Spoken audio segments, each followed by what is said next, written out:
Hi, everyone. I'm Mike, and welcome to this virtual open house.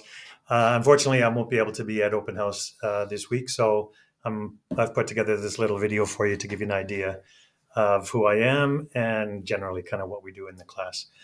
Um, so this course is digital art, and I'll talk about the course in a minute. But first, a little bit about myself. I'm Canadian, and I've actually lived outside of Canada longer than I've lived in Canada, and I've worked in a lot of different places, usually always teaching either in international schools or American schools or private schools.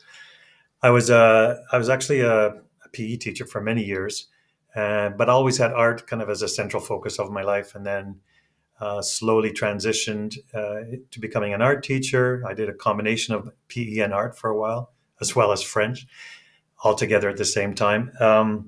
And then after teaching traditional arts for a while, I've shifted more into digital art, and on a personal basis, I do both still. But I've had a lot of experience now with digital arts, and it's such a growing field that I find it fascinating.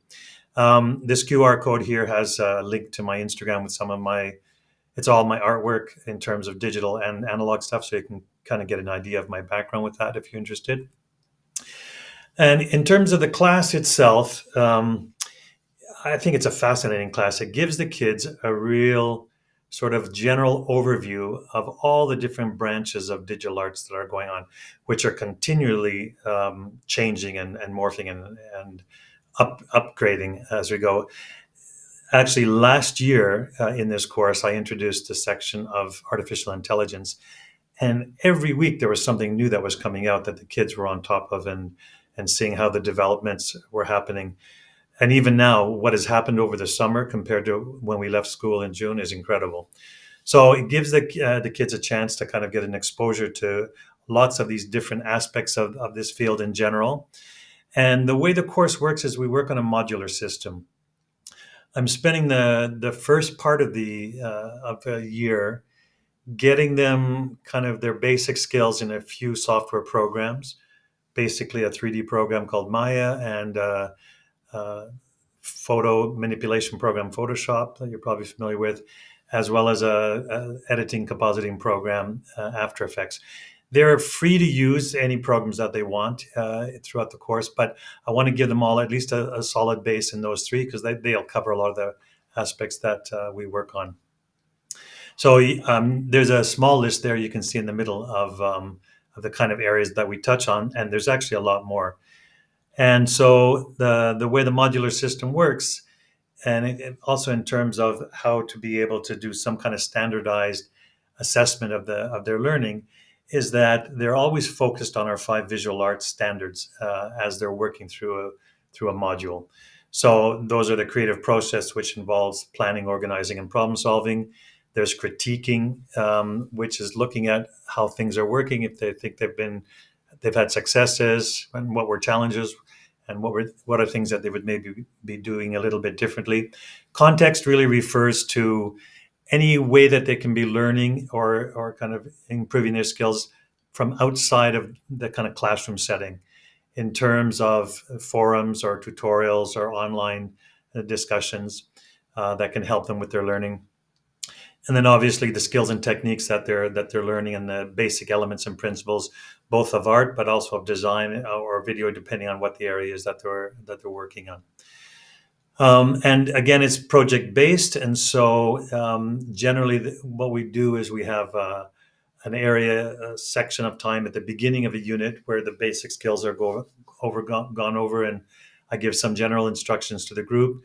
And then a lot of times it's kind of individual instruction as I go from student to student, helping them with whatever project that they're working on. But they generally have a good 6 to 8 class periods to be working on a module and to try to get to some degree of achievement during that time. And they do have the possibility of repeating modules as the year goes on. But I'd like them to get a basic exposure to at least maybe 5 or 6 different modules as we go through. And actually, I think it's a great opportunity for the kids. Towards the end of the year, We have an extended modular section that allows them to really go into depth into one or two of the modules that they did during the year that they really like a lot. And I think that really the best way to support their learning is to ask them to show you what they've been working on. And a lot of times they're really excited to see it, and they can. It gives them a chance to kind of articulate what they've learned as well, which is also part of the way we run the class.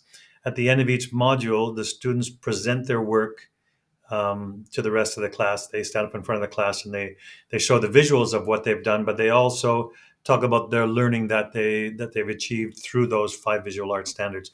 So there's a saying that children or students learn best when they reflect on their learning, and I think that's really apropos, and I think it's very true. And so it gives them a chance to do that. This is my email, so if you would ever like to get in touch or just chat or let me know about any issues or concerns that might be happening, please feel free to get in touch with me.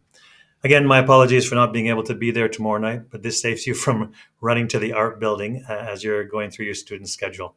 Take care and hope to see you in face soon.